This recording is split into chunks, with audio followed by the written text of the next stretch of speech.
Everyone welcome back. मैं अरुणा चौधरी आप सभी का स्वागत करती हूँ आपके अपने चैनल लिपि टीचिंग क्लासेस पर।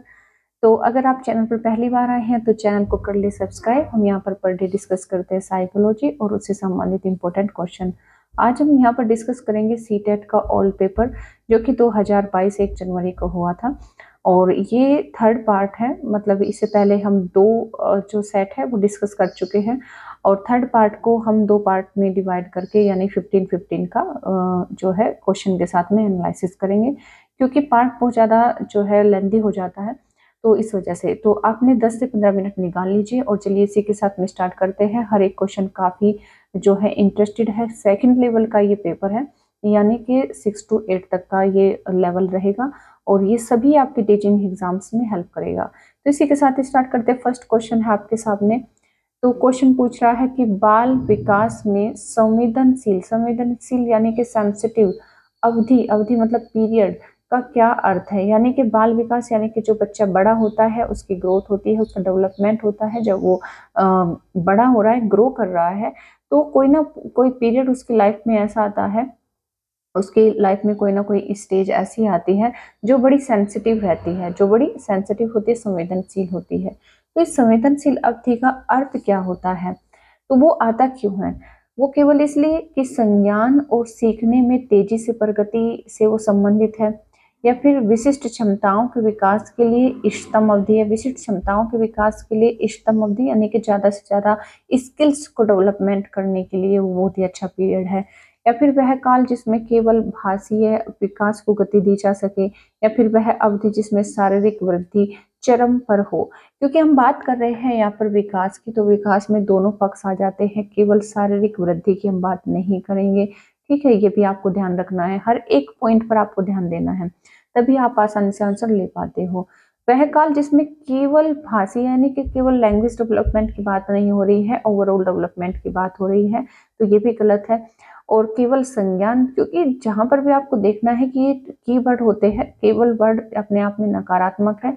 बाल मनोविज्ञान इसको नकारात्मक मानता है, शिक्षा मनोविज्ञान भी इसको नकारात्मक मानता है। अगर ये किसी भी संदर्भ में बच्चे के लिए प्रयोग किए जा रहे हैं तो ये हमेशा गलत होते हैं। तो केवल संज्ञान और सीखने की तेजी सीखने में तेजी से प्रगति से संबंधित नहीं, बल्कि ये जो एक संवेदनशील पीरियड होता है वो ये ऐसा पीरियड होता है जिसमें क्या होता है कि ज्यादा से ज्यादा जो विशिष्ट क्षमताएं होती है बच्चों में, उसके ग्रो के लिए, उसके विकास के लिए ये इष्टतम यानी कि एक आइडियल, एक अच्छी अवधि मानी जाती है। बात क्लियर हुई? तो फर्स्ट क्वेश्चन हमने यहाँ पर क्लियर किया। आगे मूव करेंगे सेकंड क्वेश्चन की तरफ, समझेंगे। क्वेश्चन क्या है, आपसे पूछ रहा है कि विकास का शीर्षगामी सिद्धांत प्रतिपादित करता है। तो क्वेश्चन है कि विकास का शीर्षगामी प्रतिपादित करता है, फिर शीर्षगामी सिद्धांत प्रतिपादित करता है। शीर्षगामी यानी कि सेफलोकॉडल। कहने का मतलब यहाँ पर क्या है कि क्वेश्चन पूछ रहा है कि जैसे बच्चा है, बच्चे का विकास जो होता है दो तरीके से होता है। एक तो होता है उसका सिर से पैर की तरफ ये दिशा होती है, और दूसरा होता है उसका जो सीना होता है, सीने की बाहर की तरफ, जैसे उसका सीना चौड़ा होता जाता है, जैसे वो बड़ा बड़ा होता है और उसकी रीढ़ की हड्डी में मजबूती आती है। तो इस तरीके से, तो दो तरीके से विकास होता है बच्चे में, दो तरीके से शरीर में मजबूती आती है। तो पूछ रहा है कि विकास का शीर्षगामी यानी कि सेफलोकोडल, सेफलोकोडल यानी कि जो सिर से पैर की तरफ होता है, सिद्धांत प्रतिपादित करता है। तो विकास को सिर से पांव की तरफ, या फिर विकास केंद्र से छोरों की तरफ, या फिर पैर से सिर की ओर, या फिर छोरों से केंद्र की ओर। तो सामान्यतः हम भी ये मानते थे कि जब छोटे थे तो जो हमारा विकास होता है पैर से सिर की तरफ होता है, तो ऐसा नहीं होता है। तो होता क्या है कि जो विकास होता है वो सिर से पांव की तरफ होता है। ठीक है, पांव से सिर की तरफ नहीं, सिर से पैर की तरफ होता है।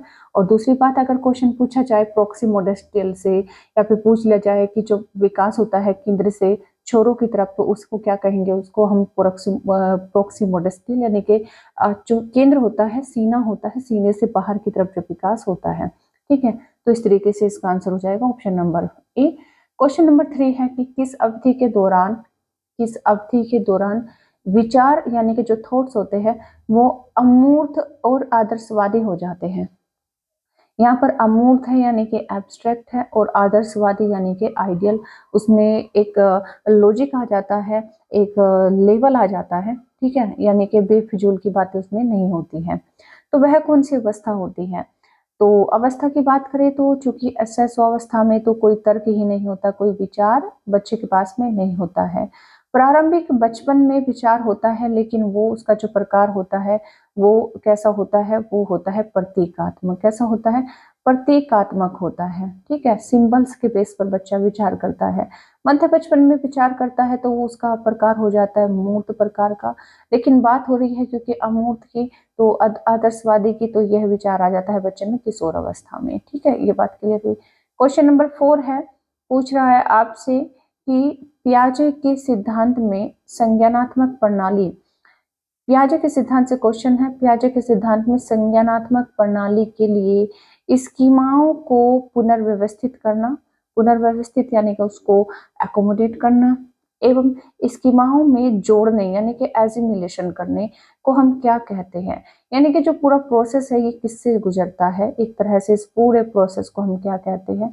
फॉर एग्जाम्पल ये स्कीमा है, स्कीमा इन द सेंस आपकी नॉलेज, आपका ज्ञान, आप जो भी सोचते हैं, जो भी आप नया सीखते हैं, विचार आपके, आपका ज्ञान जिसे हम कहते हैं। ठीक है, ये स्कीमा होता है। ये एक तरह से एक संरचनाएं होती है आपके ज्ञान की। ठीक, और आप जो भी कुछ सीखते हैं, कुछ भी अपने जीवन में सीखते हैं, तो आप उसे एजिमुलेट करते हैं। एजिमुलेट का मतलब क्या होता है? यही होता है कि आप जो जो चीजें सीखते चले जाते हैं उनका अपने स्कीमा में उनको जोड़ते चले जाते हैं। ठीक है, और फिर जो भी अगर आप कुछ भी, जैसे कि फॉर एग्जाम्पल आपने कुछ गलत सीखा है या नया सीखा है, तो उससे जो आपका एक एक लेवल क्रिएट होता है। कहने का मतलब ये है कि अगर आपको कोई गलत इंफॉर्मेशन या फिर गलत जानकारी आपने सीखी है और उसे आप चेंज करते हो, मॉडिफाई करते हो और अपने ज्ञान को एकदम सही सटीक निर्धारित करते हो, जिसे हम कहते हैं अकोमोडेशन, जिसे कहते हैं अकोमोडेशन यानी कि पुनर्व्यवस्थित करना। ठीक है, तो ये जो प्रोसेस है पूरा का पूरा प्रोसेस, तो वो क्या कहलाता है? वो कहलाता है ऑर्गेनाइजेशन यानी कि संगठन।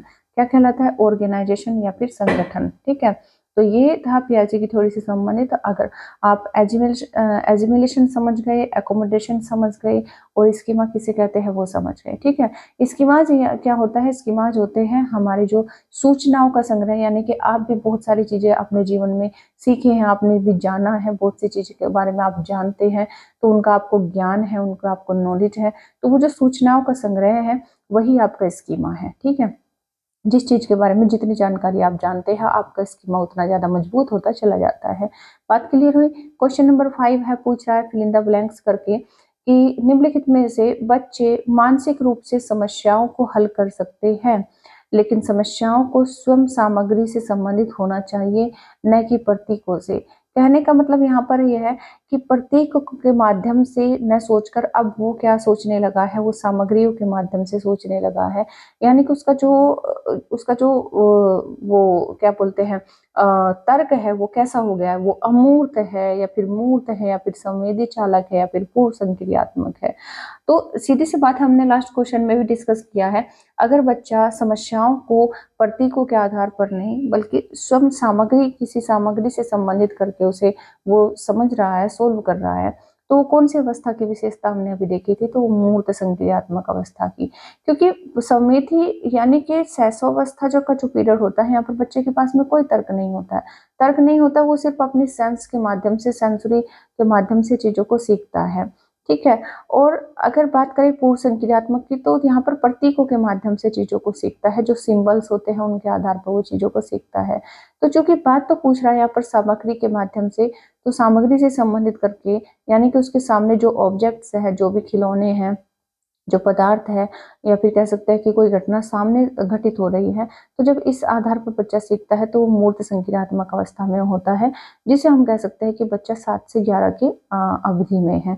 यहाँ पर बच्चा 0 से 2 का पीरियड है, यहाँ पर जो पीरियड है वो 2 से 7 का है, और ये जो अमूर्त संक्रियात्मक है ये 11 से ऊपर का है। ठीक है, बात क्लियर हुई। ये भी पियाजे की थ्योरी से ही संबंधित क्वेश्चन था।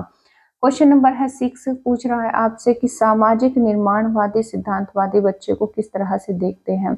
जो सामाजिक निर्माणवादी यानी कि कंस्ट्रक्टिविज्म से संबंधित जो सिद्धांतवादी होती है वो बच्चे को किस तरीके से देखते हैं। कहने का मतलब ये यहाँ है, अगर हम बात करें कि व्यवहारवादियों की, सबसे पहले ये समझेंगे कि व्यवहारवादी बच्चे को किस प्रकार से सीखना समझते हैं।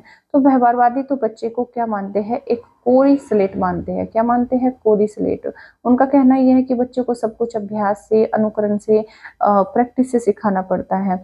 और अगर बात करें संज्ञानवादियों की, तो संज्ञानवादी क्या मानते हैं, संज्ञानवादी ये मानते हैं कि बच्चा क्या है, वो अपने विचार से, अपने अपने ज्ञान से, अपने दिमाग से चीजों को सीखता है। ठीक है, लेकिन यहाँ पर बात हो रही है निर्माणवादियों की। तो निर्माणवादी ये मानते हैं कि बच्चा क्या करता है, बच्चे के पास में बच्चे को एक वो जो परिवेश मिलता है उसमें जब हम छोड़ते हैं तो वो संस्कृति से, समाज से, अपने आसपास के एरिया से बहुत सी चीजें सीखता है। और वो किस प्रकार से अपने अपने ज्ञान का वो जो निर्माता, वो मतलब अपने ज्ञान का स्वयं निर्माण करता है।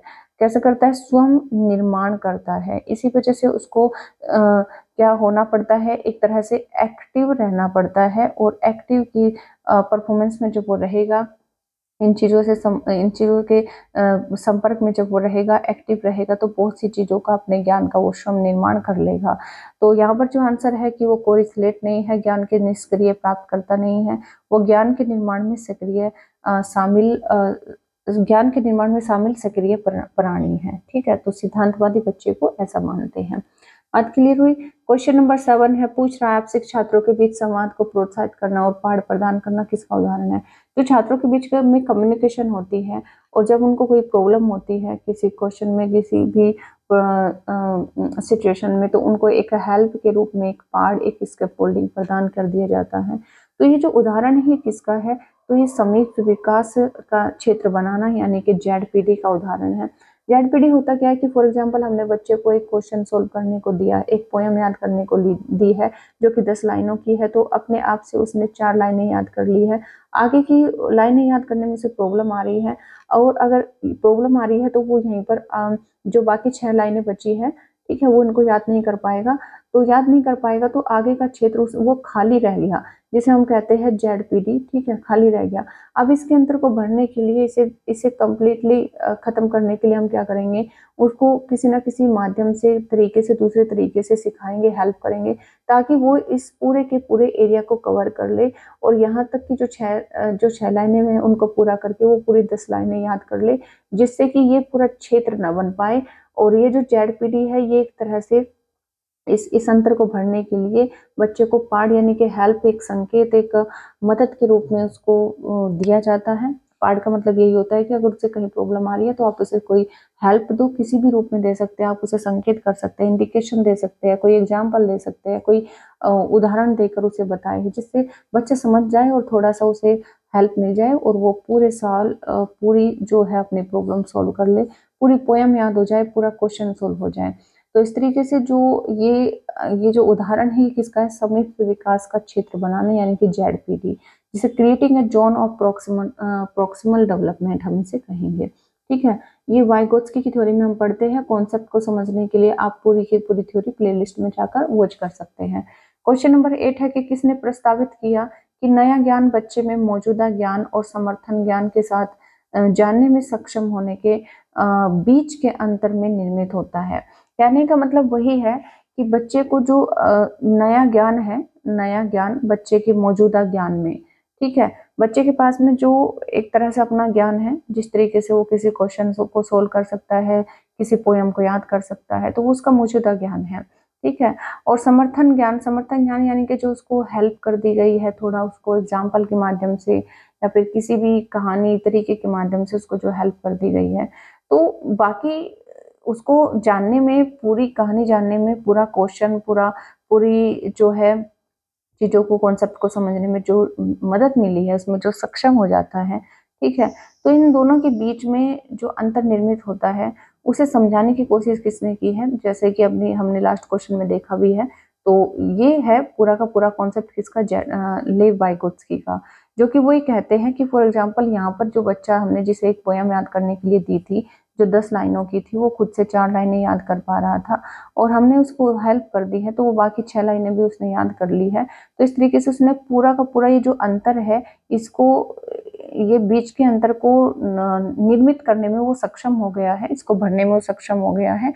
तो यही कॉन्सेप्ट जेडपीडी का जो कॉन्सेप्ट है, ठीक है, ये किसने समझाया? हमें लेव वाइकोत्स्की ने समझाया है। ठीक है, बात क्लियर हुई। क्वेश्चन नंबर 9 यहाँ पर डिस्कस करेंगे। क्वेश्चन नंबर 9 है कि इनमें से कौन सी स्थिति बाल केंद्रित कक्षा का उदाहरण है? इनमें से कौन सी वह स्थिति है जो बाल केंद्रित कक्षा का उदाहरण है, यानी कि चाइल्ड सेंटर्ड एजुकेशन जो के तहत हम जो कक्षा बनाते हैं बच्चों की, उसका उदाहरण है। तो एक कक्षा जिसमें छात्र समूहों में बैठे हैं और शिक्षक बारी बारी से प्रत्येक में जाते हैं, या फिर एक कक्षा जिसमें छात्रों का व्यवहार शिक्षक द्वारा दिए जाने वाले पुरस्कार और दंड से निर्धारित होता, नियंत्रित होता है, या फिर एक कक्षा जिसमें शिक्षक निर्देश देता है और छात्रों को नोट्स याद करने के लिए कहा जाता है, या फिर एक कक्षा जिसमें छात्र जो चाहे करते हैं जबकि शिक्षक उन्हें चुपचाप देखते हैं। तो कहने का मतलब यहाँ पर ज्यादातर इन ऑप्शन में शिक्षक का रोल ज्यादा दिखाई दे रहा है। जहाँ पर शिक्षक का रोल ज्यादा है तो वहाँ पर बच्चे को केंद्रित थोड़ा ही ना किया गया है, एक टीचर को केंद्रित कर दिया गया है। यहाँ पर ये जो ऑप्शन है, एक कक्षा जिसमें छात्रों को चाहे जो करते हैं जबकि शिक्षक उन्हें चुपचाप देखते हैं, ठीक है, तो शिक्षक अगर शिक्षक चुपचाप देखेंगे, थोड़ा बहुत भी उन्हें निर्देशित नहीं करेंगे तो ये गलत हो जाएगा। एक कक्षा जिसमें निर्देश देता है कि छात्रों को नोट्स याद करना चाहिए, याद करने पर जोर नहीं देना चाहिए, ये भी गलत होता है। छात्रों का व्यवहार नियंत्रित नहीं करना चाहिए कभी भी, चाहे वो पुरस्कार के माध्यम से हो चाहे दंड के माध्यम से, नियंत्रित करना ये नेगेटिव माना जाता है, नकारात्मक होता है। तो बाल केंद्रित कक्षा वह कक्षा होती है जिसमें छात्र समूह में बैठे हो और शिक्षक बारी बारी से प्रत्येक में जाते हैं, यानी कि यहाँ पर छात्रों के अनुसार जो है पाठ्यचर्या को बनाया गया है, न कि शिक्षक के अनुसार। ये देखना होता है बाल केंद्रित शिक्षा में, ये ज्यादा जरूरी होता है। क्वेश्चन नंबर 10 है कि गोल्डन रूल, गोल्डन रूल यानी कि जिसे हम कहेंगे, ये जो एक रूल है जिसे सुनहरा नियम भी कहते हैं।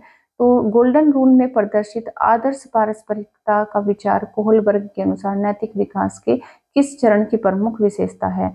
आप जानते हैं नैतिक विकास का सिद्धांत किसने दिया? कोहलबर्ग ने दिया, ठीक है। और उन्होंने नैतिक विकास की कितनी अवस्थाएं दी थी? उन्होंने 3 अवस्थाएं दी थी, pre conventional, conventional and post conventional, ठीक है, इस तरीके से, यानी कि प्राक संक्रियात्मक, प्राक नैतिकता का स्तर और नैतिकता का स्तर और जो है उत्तर नैतिकता का स्तर, इस तरीके से उन्होंने 3 अवस्थाएं यानी कि 3 कह सकते हैं कि लेवल विकास, नैतिक विकास के बताए हैं। तो ये 3 नैतिक विकास के जो लेवल उन्होंने बताए हैं उसमें भी 2 सब स्टेज होती हैं, जो कुल मिलाकर नैतिक विकास की अवस्थाओं में हम देखते हैं कि 6 अवस्थाएं हम पढ़ते हैं, ठीक। अब बात करें कि पहले लेवल की, पहले लेवल में 2 सब स्टेज आती हैं, जिसमें कि एक होता है दंड बनाम, जिसमें कह सकते हैं कि दंड और एक पनिशमेंट एंड ओबीडियंस ओरिएंटेशन, ठीक है, और दूसरी उसमें सब स्टेज होती है good girl and good boy. तो ये जो गोल्डन रूल आदर्श पारस्परिकता का विचार होता है, वो इस अवस्था का जो कह सकते हैं कि इसकी विशेषता होती है। यहाँ पर जो नैतिकता का स्तर होता है बच्चे के अंदर, वो दूसरों के द्वारा, जो उसके पेरेंट्स होते हैं, उसके पड़ोसी होते हैं, दूसरे जो गलत और सही उनको बताते हैं कि क्या गलत है, क्या करना सही है, चोरी करना पाप है, झूठ बोलना पाप है, इस तरीके से जो उनके सामने एक आदर्श पेश किया जाता है, वो उसी को नैतिकता मानते हैं, उसी को फॉलो करते हैं। और बच्चे इसमें गोल्डन रूल अपने इस एज में बनाते हैं, जिसमें कह सकते हैं बच्चा अभी 3 से 10 वर्ष का है, ठीक है। और इसमें बच्चा मतलब अपनी दूसरों की नज़रों में अनुमोदन पाने के लिए बहुत अच्छे अच्छे काम करता है, ठीक है, good girl and good boy बनने की वो अभिलाषा रखता है। क्वेश्चन नंबर है यहाँ पर 11, हार्वर्ड गार्डनर के अनुसार बुद्धि क्या है? हार्वर्ड गार्डनर की थ्योरी से, इंटेलिजेंसी की थ्योरी से बहुत क्वेश्चन आते हैं, ये थ्योरी आपको रट लेनी चाहिए। इसके लिए वीडियो आप प्लेलिस्ट में जाकर जरूर वॉच करें एक बार, समझने के लिए पूरा कॉन्सेप्ट। तो हार्वर्ड गार्डनर के अनुसार बुद्धि क्या है? बुद्धि की अगर बात करें तो हार्वर्ड गार्डनर ने क्या माना है कि व्यवहार में सकारात्मक परिवर्तन, व्यवहार में नकारात्मक परिवर्तन, मूल उत्पादों का उत्पादन करने की क्षमता, या फिर कई विशिष्ट क्षमताओं का एक समूह। तो हार्वर्ड गार्डनर ने बुद्धि को क्या माना है? कई विशिष्ट क्षमताओं का एक समूह माना है। और बुद्धि यहाँ पर उन्होंने पहले 7 प्रकार की, बाद में 2 प्रकार की और उसमें ऐड की, तो टोटल प्रकार इन्होंने 9 दिए हैं, ठीक है। और इनमें बहुत ज्यादा क्वेश्चन पूछे जाते हैं इंट्रापर्सनल बुद्धि और इंटरपर्सनल बुद्धि से, तो इन्हें भी आप एक बार समझने के लिए पूरी की पूरी वीडियो वॉच करें। क्वेश्चन नंबर यहाँ पर 12 देखेंगे, पूछ रहा है कि शिक्षकों को मानकीकृत पाठ्यक्रम शिक्षा शास्त्र में मूल्यांकन के तरीकों का पालन करना चाहिए। और दूसरा कि शैक्षिक प्रणालियों को बच्चों के बीच व्यक्तिगत मतभेदों को नजरअंदाज करना चाहिए। ऑप्शन ए में पूछ रहा है कि क्या हमें मूल्यांकन के लिए बच्चों को मानकीकृत पाठ्यक्रम अपनाना चाहिए, और दूसरा ये है कि ऐसा करने से क्या उनके अंदर जो शैक्षिक प्रणालियां हैं बच्चों के बीच में और साथ ही साथ उनके मतभेदों को, यानी कि जितने भी मतलब बच्चे हैं उनके लिए जो हम शैक्षिक प्रणालियां अपनाते हैं तो व्यक्तिगत मतभेदों को नजरअंदाज करके हमें मतलब शैक्षिक प्रणाली अपनानी चाहिए। तो दोनों ही गलत हो जाएंगे, क्योंकि पाठ्यक्रम कैसा होना चाहिए, वो होना चाहिए हम बाल केंद्रित शिक्षा को फॉलो करते हैं तो पाठ्यक्रम मानकीकृत नहीं रख सकते, हमें पाठ्यक्रम कैसा रखना पड़ेगा, लचीला रखना पड़ेगा। क्यों? क्योंकि हम देखते हैं कि जो व्यक्तिगत मतभेद है, जो व्यक्तिगत विभिन्नताएं हैं, हम उन्हें खारिज नहीं करेंगे, हम उन्हें नजरअंदाज नहीं करेंगे, हम उनको जो है अलाउ करेंगे, उनको ध्यान में रखते हुए ही अपना पाठ्यक्रम अपनाएंगे। ठीक है, और इसी वजह से पाठ्यक्रम कैसा होना चाहिए, मानकीकृत नहीं, लचीला होना चाहिए। तो दोनों चीजें गलत हो जाएंगी, ए और आर दोनों गलत है। ठीक है, ये दोनों के दोनों ही गलत है, इनकी व्याख्या भी गलत है। क्वेश्चन नंबर है 13 पूछ रहा है कि लड़कियों को जो गर्ल्स है, लड़कियों को भाषाओं और कलाओं को अपनाने के लिए प्रोत्साहित करना चाहिए। ठीक है, जो कि पहले से ही होता आ रहा है, और गणित और विज्ञान को अपनाने के लिए उन्हें हतोत्साहित करना चाहिए। तो यहाँ पर ऐसा अगर कोई टीचर करता है तो वो किसको बढ़ावा दे रहा है?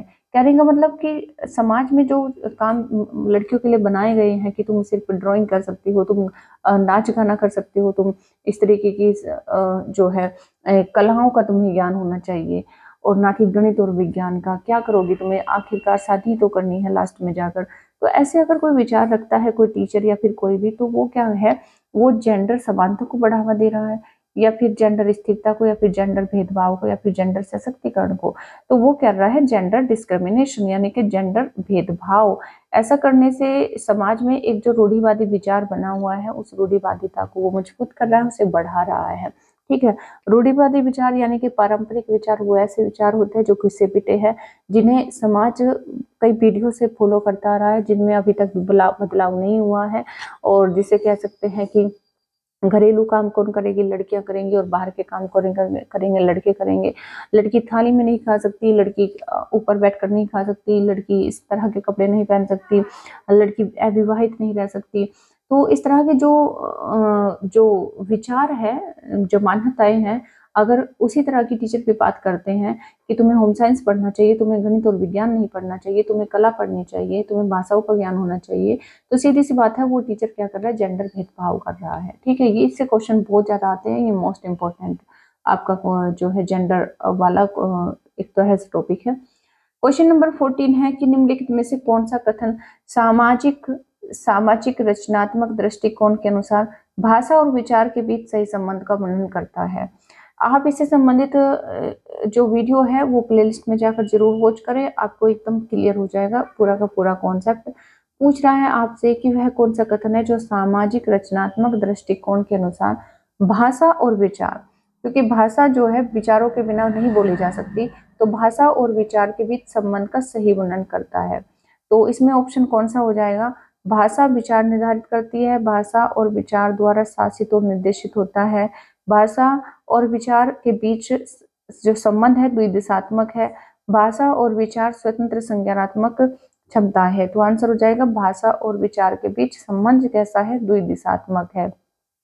कहने का मतलब यह है कि जब भी हम कोई भी बात बोलते हैं जिसे हम भाषा कहते हैं, ठीक है, अपने भावों, अपने विचारों को अभिव्यक्त करने के लिए हम भाषा का इस्तेमाल करते हैं, और भाषा में हम हमेशा जो है सोच समझकर अपनी बातों को बोलते हैं, तो हमारे विचार उसमें शामिल होते हैं। इसी वजह से जो भाषा है और विचार है वो द्विदिशात्मक है। ठीक है, क्लियर हो गया। क्वेश्चन नंबर 15 है सीखने का आकलन के बजाय सीखने के लिए आकलन पर ध्यान केंद्रित करना सुनिश्चित करने के लिए क्या शामिल करना महत्वपूर्ण है। कहने का मतलब ये है कि एक तो जो आकलन बच्चे का करते हैं, एक तो होता है सीखने के लिए आकलन, ठीक है, एक होता है सीखने का आकलन। ठीक, तो सीखने के आकलन के बजाय जब सीखने के लिए आकलन किया जाए तो सीखने के लिए आकलन कब होता है? जब कोई चीज प्रोसेस में हो, जैसे कि कोई टीचर पढ़ा रहा है और पढ़ाने के बीच में क्वेश्चन पूछ ले, तो वो सीखने के लिए आकलन है। जैसे कोई शेफ है, कुछ बना रहा है, फॉर एग्जांपल एक क्वेश्चन भी आया था कि एक शेफ है, अपनी उसकी जो कढ़ी बन रही है उसको चख रहा है, तो वो सीखने का आकलन कर रहा है या फिर सीखने के लिए आकलन कर रहा है? तो वो सीखने के लिए आकलन कर रहा है। क्यों? क्योंकि वो स्वयं का मूल्यांकन करना चाहता है। वही चाहता है कि इस कढ़ी में अगर कुछ कमी रह गई है तो मैं उसमें और क्या ऐड करूँ, नमक कम है, हल्दी कम है, जो कुछ भी कम है, तो वो अपनी गलतियों को सुधारने का पर काम कर रहा है, वो स्वयं मूल्यांकन कर रहा है।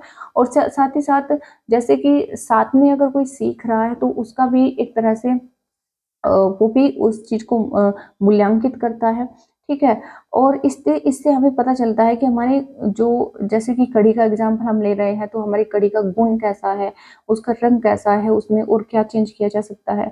तो जब हम सीखने के लिए आकलन करते हैं तो हम सुनिश्चित करना चाहते हैं क्या? एक तो स्वयं मूल्यांकन, उसमें हम जज करना चाहते हैं कि काम हुआ कैसा है। हम टीचर हैं, हम पढ़ा रहे हैं, तो बच्चों से बीच में क्वेश्चन पूछ रहे हैं, तो हम स्वयं का मूल्यांकन करना चाह रहे हैं, तो बच्चों को कितना समझ में आया, कितना नहीं आया। सहकर्मी मूल्यांकन, सहकर्मी का मतलब कितने, कौन से बच्चे ने सीख लिया, कौन से ने नहीं सीखा, साथ वाले ने सीखा कि नहीं सीखा, साथ साथ में इसको एक कॉन्सेप्ट क्लियर हो गया, दूसरा क्यों नहीं हुआ, तो सहकर्मी मूल्यांकन। ठीक है। गुणात्मक मूल्यांकन, गुणात्मक प्रतिक्रिया, यानी कि बच्चा कितना समझ पाया, उसका रेस्पॉन्स कैसा है, उसके रेस्पॉन्स से क्लियर होता है। ठीक है। तो इस तरीके से ये इतने तरह से हम कह सकते हैं कि ये इसके केंद्रित होता है। सीखने के मूल्यांकन में हम इतनी सारी चीजों को जो है ऐड करते हैं, इन सब चीजों का जो है मूल्यांकन करते हैं। तो इस वजह से हमारा ऑप्शन हो जाएगा ए बी सी में, यहाँ पर 1 2 3 हम देखेंगे बी ऑप्शन में एकदम सही मैच हो रहा है। ठीक है। तो हमने यहाँ पर 15 क्वेश्चन को डिस्कस किया, जो हमारा ओल्ड पेपर का थर्ड पार्ट है। ठीक है।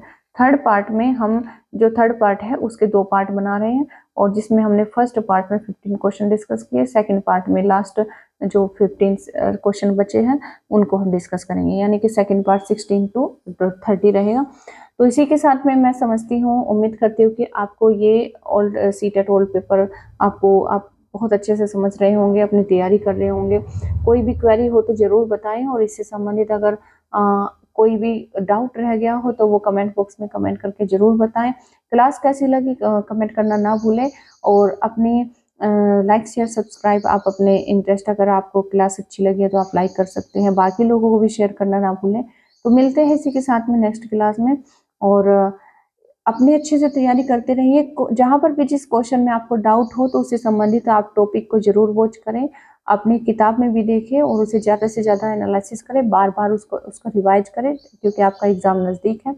इसी के साथ मैं लेना चाहूँगी आपसे विदा। Take care, thank you, bye bye.